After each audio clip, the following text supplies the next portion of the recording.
메일스트롬이라는 폭풍이 있다 그럽니다.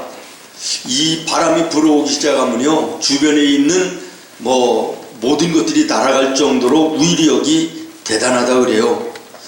미국 사람들이 소를 표현할 때 일반 소를 카우라고 그러고, 또 같은 소는 소인데 좀 다른 게 있어요. 버팔로라고 하는 이게 있는데, 이 두 소가요, 이 태풍이 불어오면 말이에요, 일반 소는 무서워서 피한대요. 도망간대요. 그러다가 60 내지 70%가 죽는다 그러네요. 그런데 이 버팔로라는 소는요, 폭풍의 핵을 향하여 머리를 땅에 꼬나박고 밀고 달려간다는 거예요. 근데 놀라운 것은 거의 죽지 않는다는 것입니다. 무슨 말씀을 드리고자 하냐면, 오늘 나와 여러분이 사는 이 세상이 그야말로 폭풍 몰아치는 험악한 광야 같은 세상 속에서 우리가 살고 있지 않아요? 사방을 돌아봐도 희망과 소망이라기보다는 오히려 한숨과 답답함, 가슴 아픔, 나아가서는 절망스러운 이런 모습들이 우리의 삶의 모습들인데, 오늘 우리 예수 믿는 성도들은 그 폭풍우가 불어올 때 피하여 도망가는 카우가 아니라 폭풍의 핵을 향하여 버팔로가 머리를 땅에 대고 달려가는 것처럼 기도의 머리를 하나님 앞에 숙이고, 기도의 무릎을 가지고 정면으로 향하여 나아가는 이런 믿음의 적극성, 오늘 우리 성도들이 필요하다라는 것입니다. 오늘 본문 말씀을 보면요, 유대 민족사의 그야말로 희망의 끝, 절망스러운 상황에 몰려있는 그때에 한 사건을 우리들에게 보여주고 있습니다. 때로 얘기하면 유다가 바벨론에 멸망당한 것이 주전 587년이기 때문에 그 한 7, 8개월 전이니까 주전 586년 정도가 되는 그런 때예요. 그 당시의 상황을 설명하면 유다의 수도인 예루살렘이 이미 바벨론의 군대에 의해서 포위가 된 그런 상태예요. 다시 말하면 이제 이 유다 나라는 시간 문제예요. 망하는 것이 바벨론에 의해서 무너지는 거예요. 그러는데 그 당시에 나이가 57살 되는 예레미야가 다가오는 조국의 불길한 그 징조를 보면서, 우리가 하나님의 나라요, 하나님이 택하신 민족인데 우리가 하나님 앞에 제대로 살지 못하여 우리 민족이 앞으로 큰 화를 당하게 될 것이다 라고 하는 이 경고성의 메시지를 외칠 때, 유다의 왕이었던 시드기야가 그게 거슬린 거예요. 그래서 예레미야를 잡아서 감옥에 가두지요. 갇혀있는 예레미야에게 어느 날 사촌이 찾아와요. 오늘 성경에 보면 그 숙부의 아들 하나멜이 왔다 그랬는데, 그러니까 사촌이 되는 거예요. 사촌이 찾아와서 뭐라고 얘기하냐면 내 밭을 사라는 거예요. 여러분 생각해 보십시오. 감옥에 지금 갇혀 있는데 말이에요, 와서 위로해 주거나 어떤 사식이라도 좀 넣어주고 이러는 것이 아니고 내 밭을 사라는 거예요. 얼마나 어처구니 없는 일입니까? 우리가 여기에서 주목할 것은 그 당시의 토지 거래는요, 친척들 간 안에만 이루어졌다라고 하는 것이에요. 여러분 생각해 보십시오. 지금은 전시입니다. 나라가 망하는 것은 불보듯 뻔해요. 이제는 곧 망하게 돼 있어요. 그런데 그때에 땅이 필요합니까? 전쟁이 나면 돈이 필요합니까? 땅이 필요합니까? 너무 어려워서 대답도 못 하시잖아요? 아니, 전쟁이 일어나서 나라가 빼앗기는데 땅을 짊어지고 갈 거예요. 뭐가 필요하냐고요? 돈이 필요하지. 그런데 지금 이 사촌이 와서 예레미야에게 내 밭을 사라는 거예요. 그럴 때 예레미야는 그 밭을 삽니다. 여러분, 이것은 땅을 산 것이 아니라 하나님께서 이 나라를 버리시지 않으실 거라고 하는 소망을 산 거예요. 희망을 산 거예요. 오늘 우리나라는 바벨론에 의해서 멸망당하고 없어지지만 우리가 하나님의 자녀의 본분을 회개하고 회복하면 언젠가는 하나님께서 이 나라를 정상화시켜 주실 것이고, 그리고 내가 산 오늘 이 밭이, 이것이 하나님께 모든 나라와 백성들에게 희망이 될 것이라고 하는 이런 믿음으로 이 밭을 샀다라고 하는 것이죠. 사랑하는 성도 여러분, 최근 우리나라의 모든 상황들을 바라보면 그야말로 앞뒤 사방이 보이지 않는 희망의 끝자락에 몰려있는 것이 아닌가, 이런 생각이 들지 않습니까? 어떤 분은 신문 사설에 그런 글을 쓰셨더라고요. 오늘 이 시대를 가리켜서 초불확성의 시대이다. 얼마 전까지만 해도 이 시대가 불확실성의 시대라 이렇게 얘기했는데, 이분은 그 앞에다가 초자를 붙였어요. 무능한 정치, 지속되는 북한의 핵에 대한 우려, 우리나라를 에워싸고 있는 세계 4강의 그 열강의 틈새에서 그 외교적으로도 그렇고 안보적으로도 그렇고 위협을 당하는 이 나라라. 이제는 경쟁력이 바닥이 난 산업, 그리고 양극화된 그 속에서 국민들이 편이 나누어지고 서로 불화하고 서로 다투는 혼돈스러운 이 사회.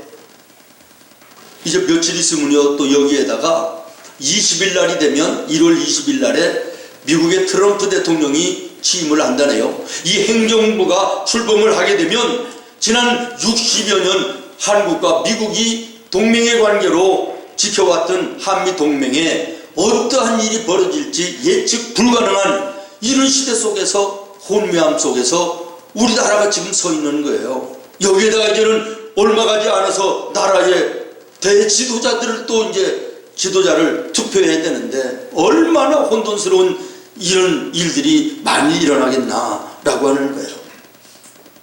더군다나 이런 시대 속에 교회들마저도 심한 정체 속의 위기를 맞고 있다. 성장하지 않고 성도들이 늘어나지 않고 하나님을 위해서, 교회를 위하여 헌신하는 진정한 일꾼들이 찾아보기 힘든 이런 시대 속에 오늘 우리 한국이 처해 있다, 그런 말이죠. 그러나 사랑하는 성도 여러분, 이와 같은 때야말로 역설적으로 희망을 가져야 될 때라고 믿습니다. 우리 믿는 예수 그리스도인들은 희망이 보이지 않으면 그전보다 배나 열심히 희망을 찾아야 되고, 실망이나 절망할 때가 아니라 희망을 찾아 붙들어야 될 때이고, 그 희망을 붙들고 주님 앞에 나가야 되고, 저 절망의 어둠의 땅에 희망을 전하는 메신저들이 되어야 되겠다라는 거예요. 오늘 이런 측면에서 본문의 예레미야는 우리들에게 귀한 모범을 보여주고 있습니다. 그는 절망의 시대에 민족들에게 희망을 주었습니다. 우리가 잘 아는 것처럼 예레미야의 별명이 뭡니까? 눈물의 선지자예요.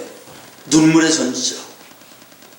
우리 교회에 눈물의 장로님이 계신 것처럼 눈물의 선지자, 별명이 그래요. 민족들의 범죄가 나의 죄인 것으로 하나님께 눈물로 회개하고 절망을 넘어 희망의 하나님을 바라보면서 그 하나님을 선포하는 사람 예레미야였다. 저는 모쪼록 오늘 이 절망의 이 나라에도 영적인 예레미야 같은 교회와 우리 성도들이 나타나야 된다고 믿고 기도합니다. 그리고 그 교회가 우리 생명의 교회가 되고, 그 예레미야, 영적 예레미야가 예배하는 나와 여러분들 가운데 있기를 예수님의 이름으로 축원합니다. 사랑하는 성도 여러분, 오늘 말씀은 우리들에게 이 절망의 시대에 과연 예수 믿는 성도들은 어떻게 살아야 되느냐라고 하는 것을 강하게 교훈하고 계십니다. 첫 번째는 사람들의 말을 듣고 따르려고 하지 말고 하나님의 말을 듣는 것을 힘쓰라는 거예요. 따라하겠습니다. 사람들의 말이 아닌 하나님의 말을 들어야 한다. 그렇습니다. 사랑하는 여러분, 절망스러운 때에는 사람의 말을 들으려고 하지 말고 하나님의 말을 들으려고 힘써야 된다는 거예요. 6절로 7절 말씀을 여러분 보시겠습니까?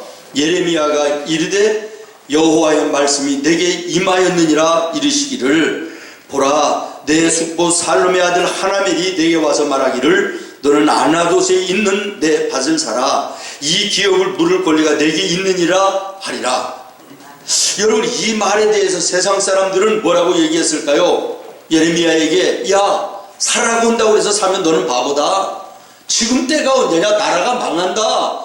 나라 이제는 끝장났어. 이제는 절망이야. 그 밭 사면 너는 안 된다. 이렇게 얘기했을 거예요.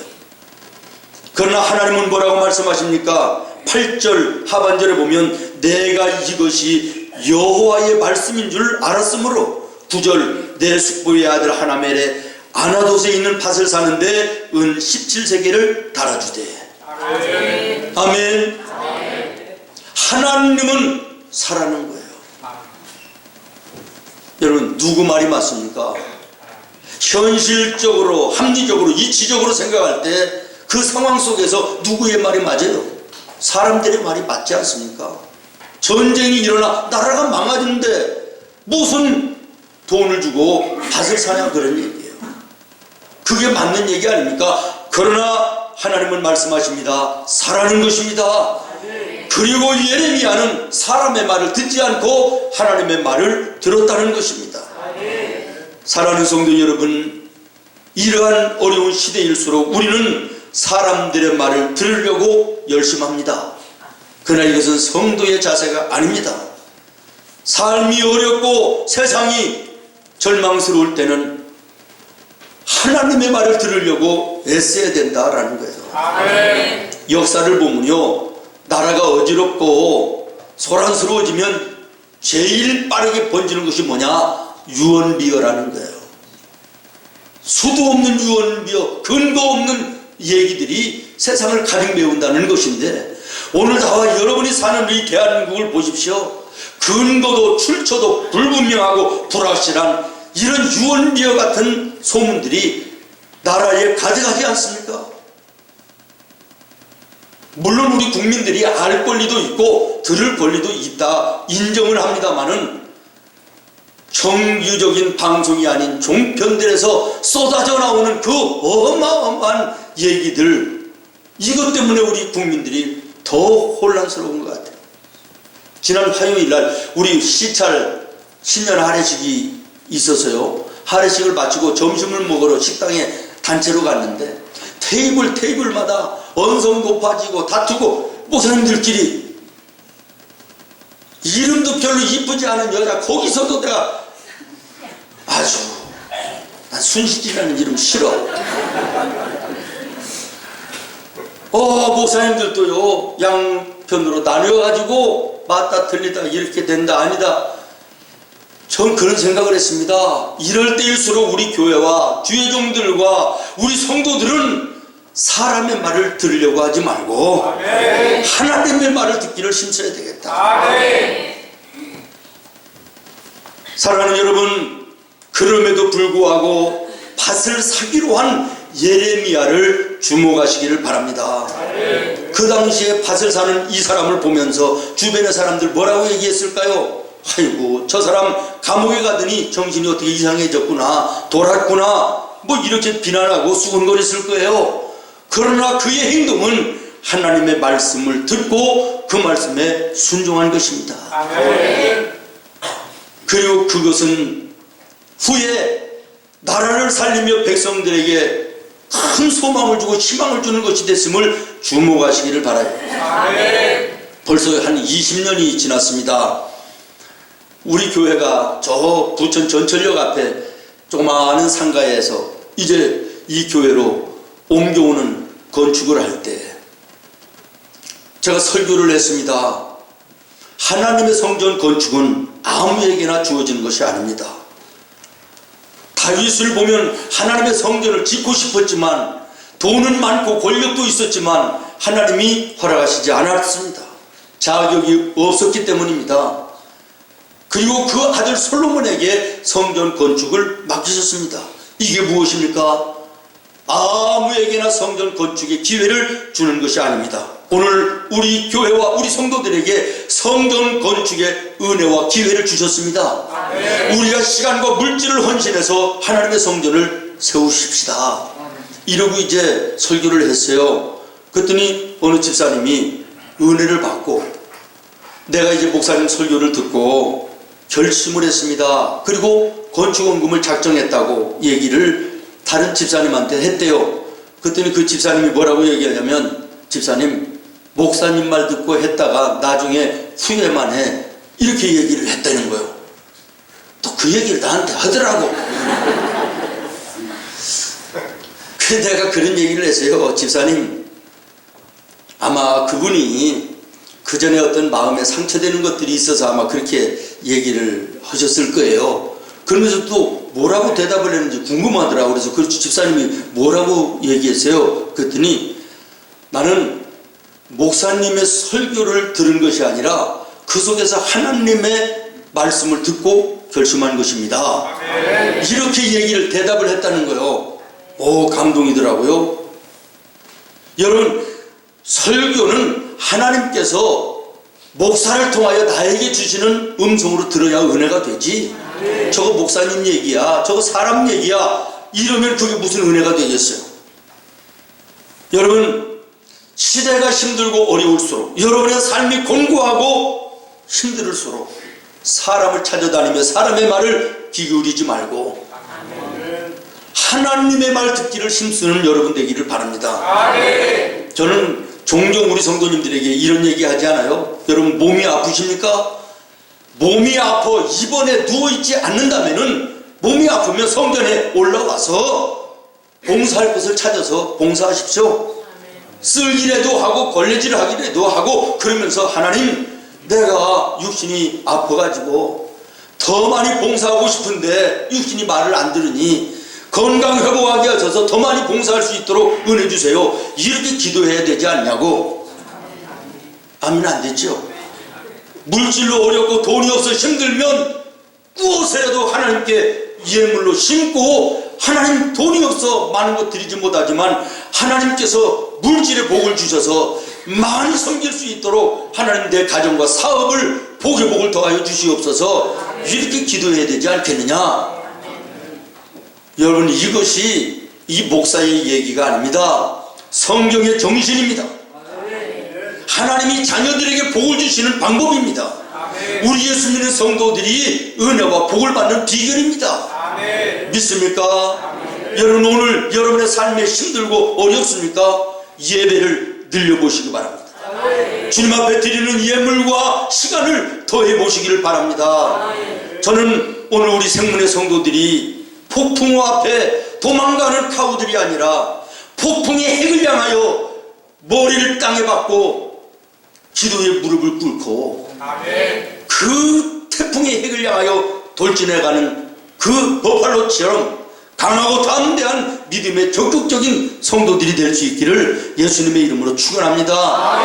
어려울수록, 힘들 때일수록 성도는 믿음으로 담대해야 돼. 환경을 바라보며 낙심하고 뒤로 물러가는 어리석은 자 돼서는 안 됩니다.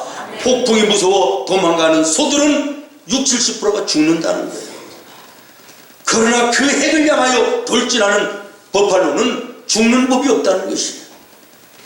오늘 환경을 뛰어넘는 믿음의 전천후의 신앙인들이 되기를 예수님의 이름으로 축원합니다. 그 다음에 두 번째는 뭐냐? 이 어려운 때일수록 우리 성도들은 개인의 유익을 쫓아 살지 말고 공동체의 유익을 추구하라는 거예요. 10절부터 12절 말씀을 여러분 한번 보시겠습니다. 10절부터 12절 시작. 증서를 써서 봉인하고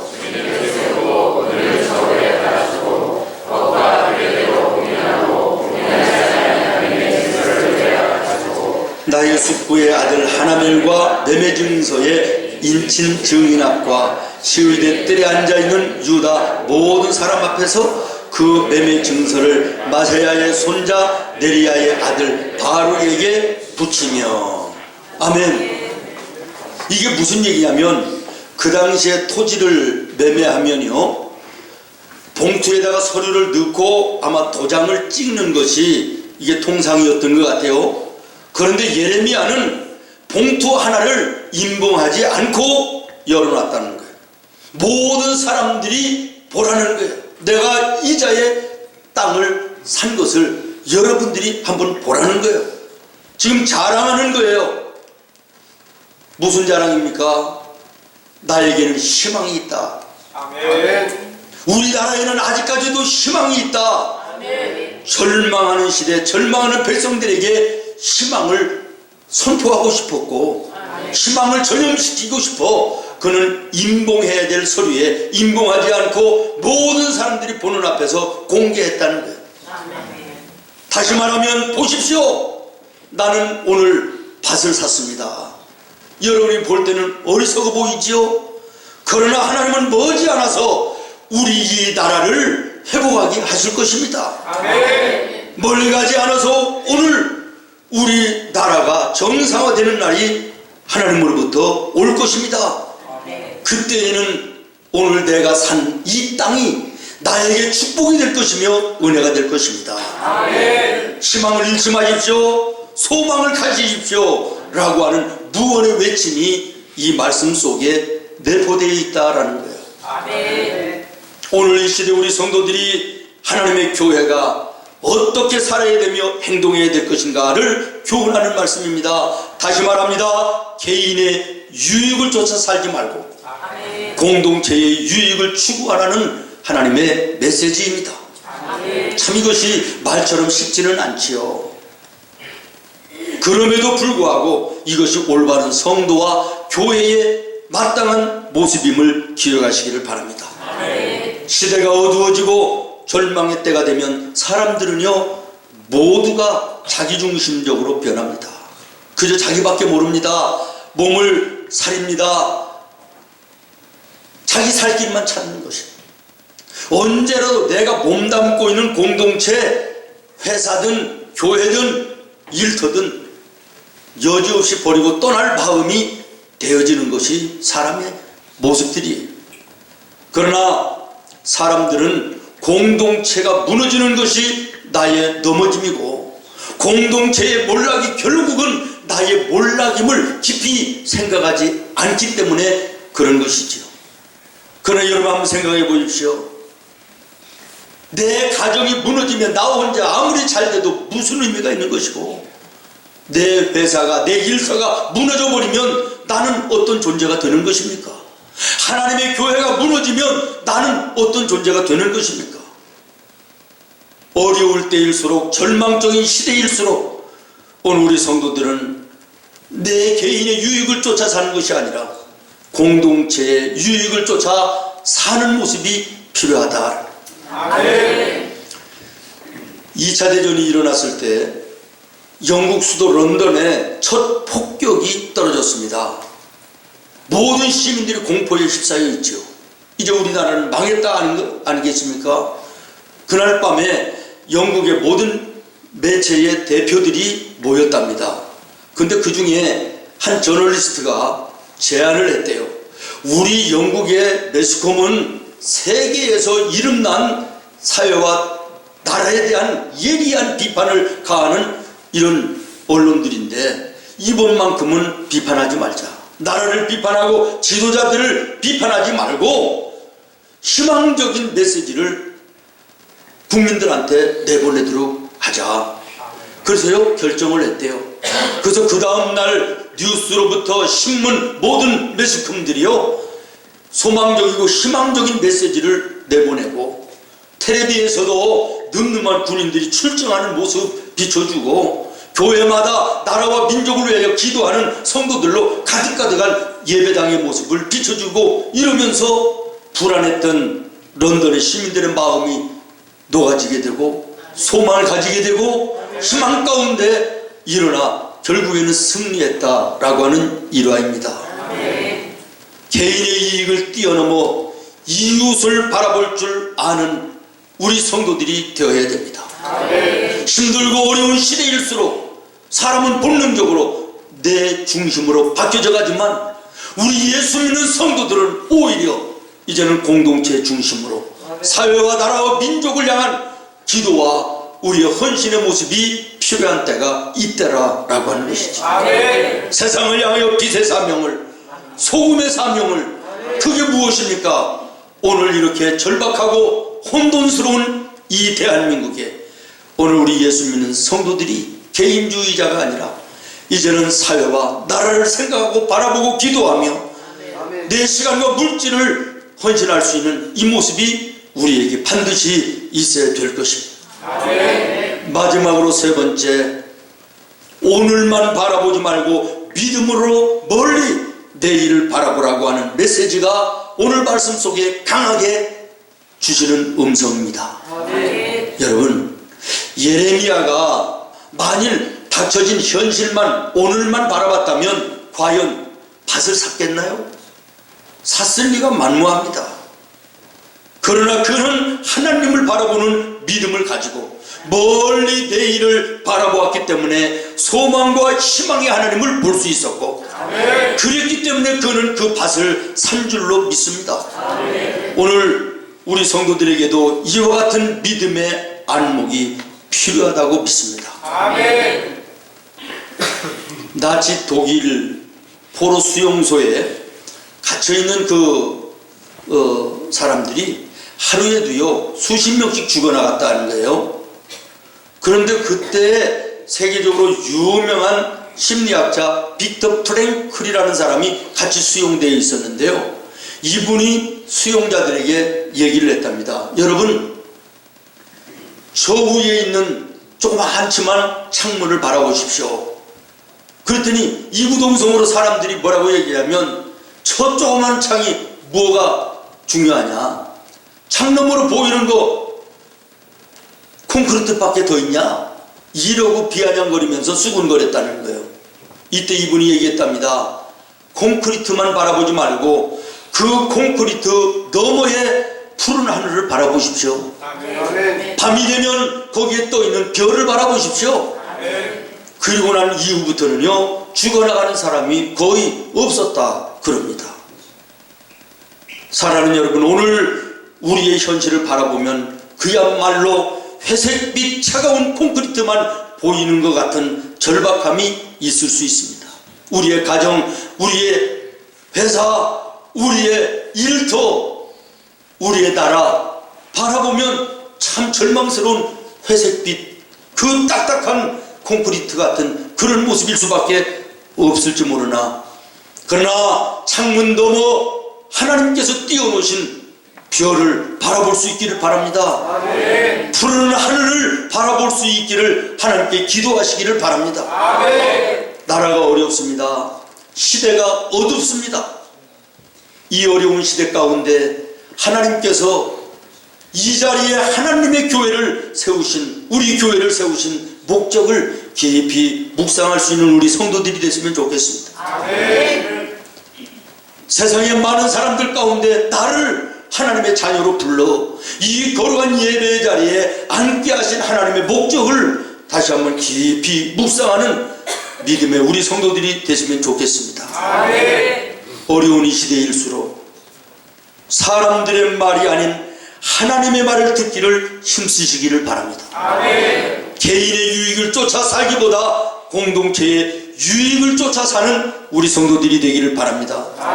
오늘만 바라보지 말고 믿음을 가지고 멀리 내일을 바라볼 수 있는 우리 성도들이 되기를 예수님의 이름으로 축원합니다. 오늘 이 시대 교회는 여전히 이 시대의 소망입니다. 성도는 여전히 이 시대의 희망입니다. 이 교회가 우리 생문의 교회가 되기를 기도합니다. 이 성도들이 오늘 예배하는 나와 여러분이 되기를 예수님의 이름으로 축원합니다. 기도하겠습니다.